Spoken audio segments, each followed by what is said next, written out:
What's up, guys? Welcome back. So you're just getting started in network marketing, or maybe you're looking to relaunch your business and start over again? Well, I got a few tips for you that might be able to help you out and cut the learning curve down just a tiny bit, and I got some good news for you. It's really simple. That's the entire idea with network marketing, is that you want to keep it simple. So my name's Chris Malhoit. I got started in network marketing 9 years ago. I'm really excited about where I've been able to go with my journey in this industry and with the company that I'm working with, and it's been quite the ride. So getting started is a very simple thing if you want to think about it. The first thing that you want to know, I'm going to keep this really short for you guys so you can get out and start making calls right now. The very first thing you need to know when you get started in your network marketing business is who your support team is. Who is your upline in your business? Now, there should be 2, 3, or 4 people that you're working with currently, and if you don't know who they are, I recommend reaching out to the person who enrolled you in the business and finding out who enrolled them, and who enrolled them. And if you haven't been reached out to or haven't gotten names and phone numbers of these people yet, that's where you want to start, because you need to have people here to support you in your initial calls with the people that you already know that you're looking to do business with. So the way that I went about it was, you call somebody up that's a new prospect of yours, or a friend of yours, a family member of yours, and the way you should look at this, you started your business because you want to do something to change your life, and you wouldn't have joined the company if you weren't excited about what they had to offer for you in terms of finances and in terms of products. So that being really important, if you started a restaurant this week, right? So say you're just starting a restaurant right now, wouldn't you invite your friends and family to come to your new restaurant? Well, think of it the exact same way with your network marketing business. I don't want you to be nervous, and I don't want you to be scared to call these people that you're closest with, because those are the best people to start with. They're non-judgmental, hopefully, and they're also going to be the first people that are going to be able to buy from you to help support your business. So maybe if they're not interested in the business, they're going to look at the products to help you out and support you with launching your business. I would even recommend saying, hey, you don't have to take the products forever, but I'd love for you to try them for at least a month or two to help me launch my business and support me. And if you don't like it, or if it doesn't do anything for you, then go ahead and cancel it. But for me, think of this: if I was opening a restaurant, wouldn't you come over and have dinner at least once? Well, think of it the same way. This is me starting my new restaurant. I'd love for you to support me. Now, when you reach out to these people, there's something you want to keep in mind.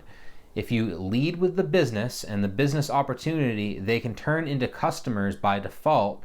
They might say, well, the business isn't right for me because of X, Y, and Z. Maybe they don't have time, or they're too shy, or whatever reason they may give you. But a lot of times they'll say, but the products seem really good. I'd love to try those. But if you start off leading as a customer conversation, or asking them to be a customer first, it very rarely translates into them looking at the business. So business conversations will lead to customers. Customer conversations will not lead to businesses. So what do you do when you reach out to these people? This is the part that is, again, you want to keep this super simple. Hey, I'm brand new, I'm just getting started at this, and I'm kind of learning as I go, so I'd love to set up a phone call with you where you can talk with me and one of my mentors to learn a little bit more about it. Like I said, I'm brand new. I couldn't explain it all to you even if I wanted to, so just do me a favor. It's where I have an opportunity to learn how to explain this to people as well, so you doing this for me will do me such a huge favor. Let me set up a time with you where we can all get together. So now use this as an opportunity to book a meeting with your friend for a time that you guys can set up a phone call. You don't have to do a Zoom. It doesn't have to be super fancy. Actually, one of the easiest ways to do it is your standard 3-way phone call, because it's so simple and it can go so quickly. The most important thing with your business, like I said in the beginning of this video, is you want it to be simple and quick and duplicatable. A quick phone call that's 10 or 15 minutes long is very easy for a busy mom or a busy dad to take care of, to be able to hop on the phone call, learn a little bit about it, hop off. It doesn't take up their whole day. They don't have to go home, get into the office, get in front of the computer, set up the Zoom, all these things. It makes it very simple to do that. So this is a business just like anything else. If you're going to be setting up a business meeting with somebody, you want to get 1 or 2 different times that work out well for them. And then you go back to that support team that I was talking about, those people that are supposed to be there to help you build your business, and reach out to them and say, hey, I got my buddy John. He's going to hop onto a phone call with us. So I have a 3-way call set up for Tuesday at 5 o'clock. Is anybody available? Now, one of these guys or girls is going to write back to you and say, hey, Chris, I'd love to take that phone call for you. I'm available at that time. And that's perfect. That's exactly what you want. So when you call up John, there's something that we do with our company is we show them a short video first so they know a little bit about what we're going to be talking about, the science and the technology. I work with a health company, so they learn a little bit about our health technology and our health product, our flagship product, so they can ask some questions and it can kind of lead down the path. It's not to have a conversation about the product, so to speak, but that conversation with that video shows the leverage of why this product is so important and how that could lead to being such a great business opportunity, having exclusive rights to something like that. So you set up the phone call with your business partner and your prospect, your friend. You set up the time, you give them a call. You say, hey, John, do you still have 15 minutes to hop on the phone and chat with us today? Yes, I do. All right, cool. I'm going to shoot you a quick video that you can watch. It's going to take about 5 minutes. You have time to check that out right now, right? Yep, yeah, I do. Awesome. Well, I'm going to shoot that to you right now. I can text it to you. You can watch it right on your phone. And then I'm going to give you a call back. All right? Cool. Not a problem. So they watch the video. You call them back.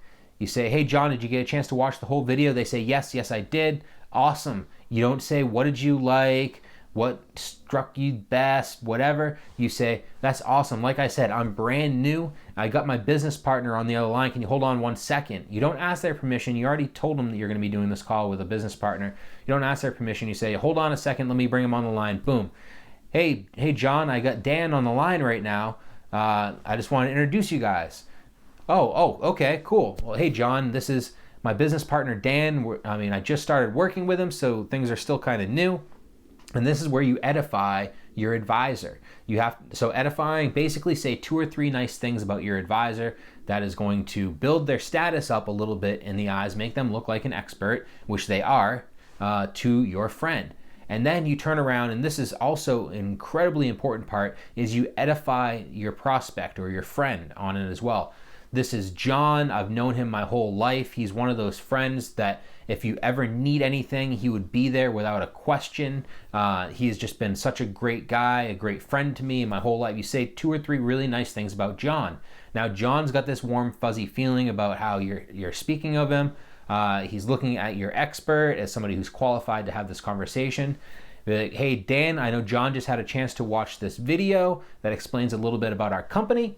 I'd love for him to be able to ask a few questions for you guys to talk about it and to see what he thinks. And that's where you turn the phone call over and you zip it. You zip your lips and you wait until Dan brings you back into the conversation. You do not cut off the expert ever because it ruins everything. It takes all of the credibility away that you built up in the beginning of the phone call if you have to interrupt and say, oh, tell him about this, tell him about that, because most likely your advisor was just about to get to that and you're jumping the gun. They have this rhythm that they go through on this phone call, so don't mess it up. Just keep your mouth closed until they call you back into the conversation.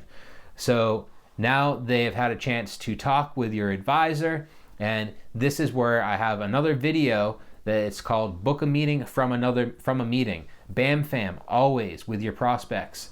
You always want to book another meeting because it is very, very unlikely off of the very first phone call that somebody's going to say, oh, that sounds amazing. I'm joining right now.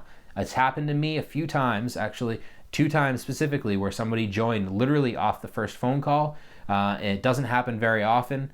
And typically those people don't do very well either because they're impulsive. They buy very quickly and they also quit very quickly. So it takes typically 5, 6, 7 touches before somebody's ready to join or buy your products. So at the end of the phone call, your advisor should be instructed from you on what your next meeting is. So you should have a meeting on the books, Zoom meeting these days because we're not doing live, but I love live in-home presentations where you can invite your friend over. The people that know your house, they know where the bathroom are the best ones to invite to those meetings because they're more comfortable being there. And you can invite them, well, you actually have your advisor invite them to either that Zoom meeting or that in-home presentation, that next touch. Because if the advisor, there's just something that happens in their head mentally, where if the advisor invites them to that meeting, they're like, oh, well, I told Dan that I'm going to be at that meeting. I can't blow him off. They're more likely to show up to the meeting than if you invite them yourself because they'd be like, oh, well, Chris invited me to the meeting, but, he knows that golf is really important to me, and, I'm supposed to be going golfing that day, so, maybe I can just grab the next one. He's cool. He won't mind. People are more likely to show up if they've promised somebody else that they'll be there. So just keep that in mind. Use your advisor to invite them to the next meeting, get it locked down on the books, even if it's just going to be another phone call after they look at a couple of resources, or maybe a recorded video webinar, something like that. And then have that meeting booked before you get off the phone call. This entire process of that 3-way phone call or 3-way Zoom should really only be about 15 minutes long. You want to keep it fairly short. And the reason for that, this is just a first touch. Don't try to drink through a fire hose. I don't know if you've ever heard that. It's pretty hard to drink through a fire hose, right?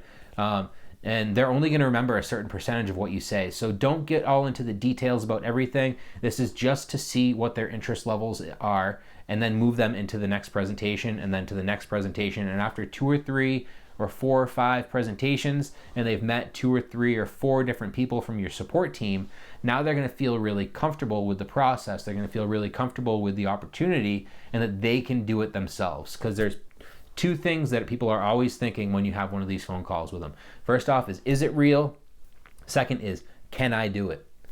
The 2 things that everybody is thinking. So first off, hopefully that video that you showed them is giving them enough validation, and the questions that they're able to ask to your business partner, that it's going to clarify that is it real. That should be understood really by the end of that first phone call. And then can I do it is what's going to happen over the next 2, 3, 5, 6, 7 touches, where now they've had an opportunity to talk to other people, see the type of support, see the type of community that you have, how well everybody works together, how cool everybody is. Those are the things that are going to prove to them that I can do this as well. Then they're going to join your business. So hopefully that was helpful for you guys today. When you're a beginner in network marketing, keep it simple, and don't skip calling those people that you know the best. Those are the best people for you to be reaching out to. They might be on your chicken list. You might be scared to call them because you look up to them. Those are actually the best people for you to reach out to, especially successful entrepreneurs, because even if they don't decide to do it, they're going to be proud of you, and they're going to be excited for you that you're starting your own business. That's why I went to my first meeting in network marketing, because I was proud and excited for my buddy who was starting his first business. I was also an entrepreneur. I was pretty adamant that I wasn't going to do it until I saw the presentation. And when I saw the presentation and how the numbers looked, and my accounting in my head started going off, the number crunching started going on, and I was like, oh man, I am in. I signed up 2 days later, and I was in, and I was off to the races. So in the last 9 years, like I said, I've got hundreds, thousands of customers in my group, hundreds of distributors, and we're going to get into that stuff a little bit later, but this is some incredibly important stuff. And if you're brand new to the industry and you're just learning about it and you're not in a business, reach out to me. I'm working with an incredible company. I'm taking people on right now. I'd be more than happy to get you started, help you out with your business. It's up to you. But if you're not working with somebody, or you're not in the industry right now, let me know. I'd love to book a meeting with you and find out how I can help you achieve some of your goals. So thanks for joining us today. Smash that like button, and I will catch you guys next time. This is Chris Malhoit. Peace. I'm out of here.